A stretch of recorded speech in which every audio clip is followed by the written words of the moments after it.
الحمد لله رب العالمين والصلاة والسلام على أشرف المرسلين نبينا محمد وعلى آله وأصحابه أجمعين. أما بعد، نتابع درسنا في قراءة كتاب الأجوبة الوداعية على الأسئلة النسائية. We'll continue our class in going over the book الأجوبة الوداعية, the answers of Sheikh Muqbil bin Hadi al-Wadi'i rahimahullah on the questions from the women. لازلنا في باب الفتاوى التي تتعلق بالمرأة الحائض والحامل والنفساء. We're still in the chapter regarding the verdicts connected to the matters of the women who are on their menses, and regarding pregnancy and women who are pregnant, and also bleeding after giving birth. تقول السائلة: إذا ألقت المرأة مضغة أو علقة هل له حكم النفساء؟ So the woman, this is a question. If a woman, she was to abort,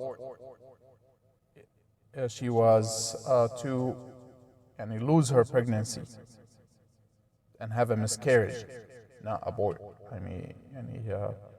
If she was to have a miscarriage, and what comes out is a fetus that still is not, is a piece of flesh, basically, does not have the shape and the form of a child yet. Is the bleeding afterwards, is it considered to be a nafas, bleeding after giving birth? Does it have the same ruling? قال الشيخ رحمه الله نعم. So the Shaykh رحمه الله said yes, indeed. لعموم الأدلة, because the proofs, and لعموم الأدلة لعموم الأدلة المتعلقة بالنفاس, meaning yes, because the proofs, meaning the ahadith connected to the bleeding after giving birth, is general. They are general and not specific to giving birth to a living child. The same rulings they take, the same rulings and the same hadith, they take effect regarding having a miscarriage. وقال النووي رحمه الله في الروضة, النووي رحمه الله said in his book الروضة: وسواء في حكم النفاس كان الولد كامل الخلقة أو ناقصها أو ميتا أو ألقت مضغة أو علقة. وقال القوابل إنه مبتدأ خلق الآدمي.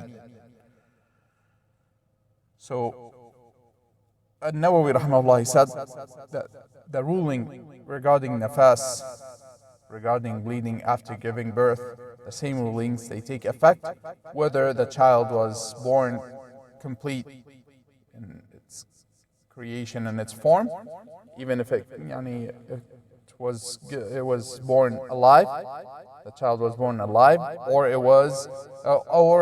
a child was born with an incomplete form, such as missing limbs, or other than that, may Allah protect all of us,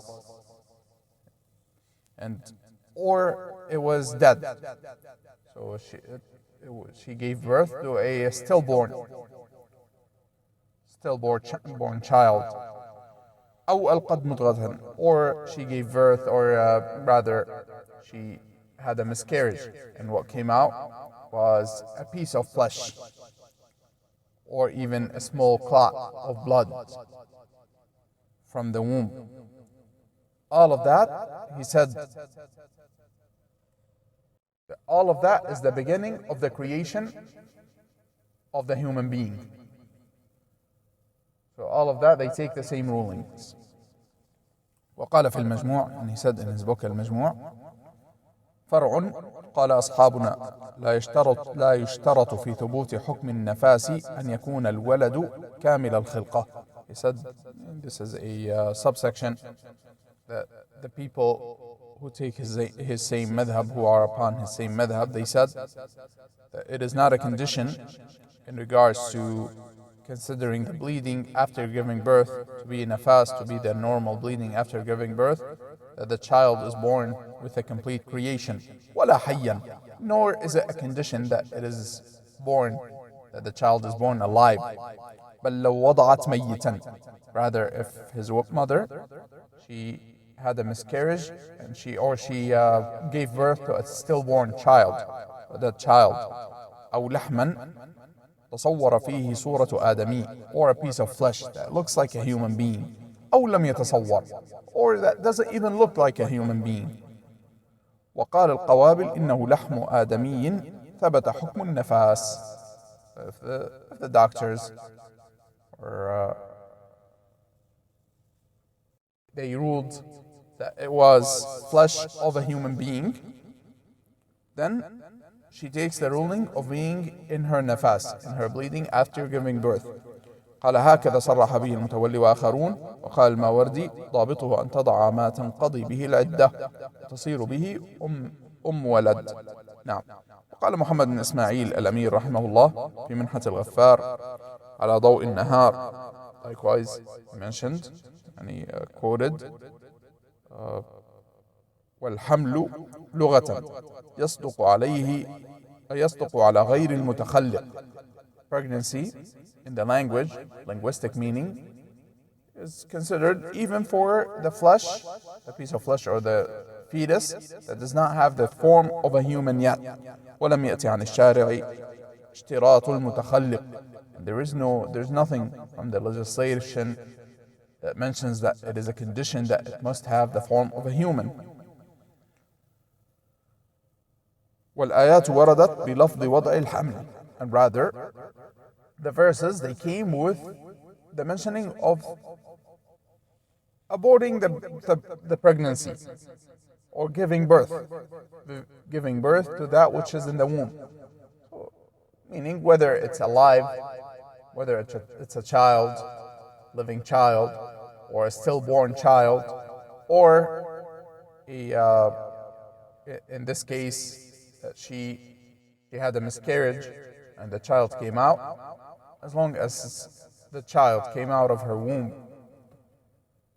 regardless of the situation, and she has bleeding, then it is considered to be bleeding after giving birth, and it takes that ruling.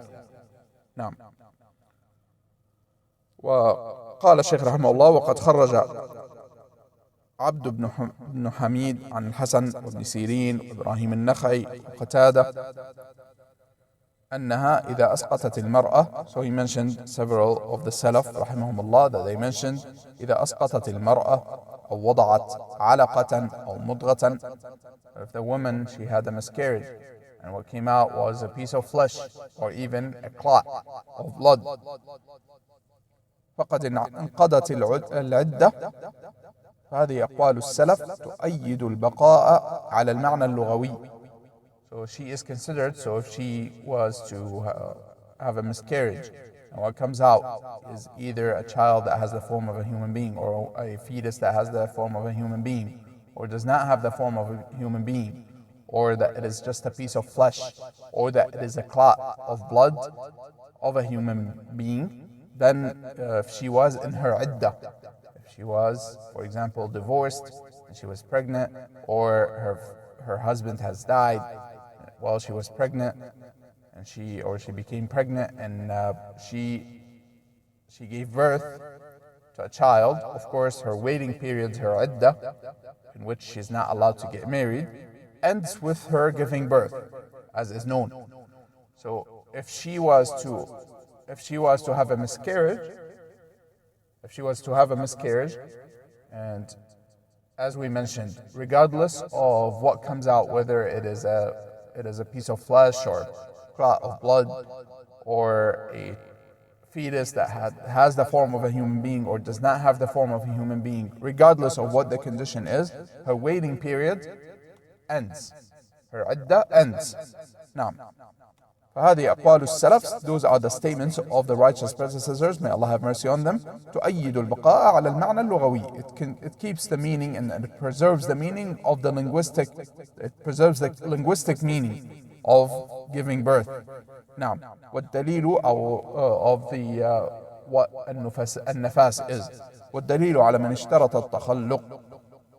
So the one who says that the condition for the bleeding to be considered bleeding post birth or giving birth, they have to bring forth their proof. نعم.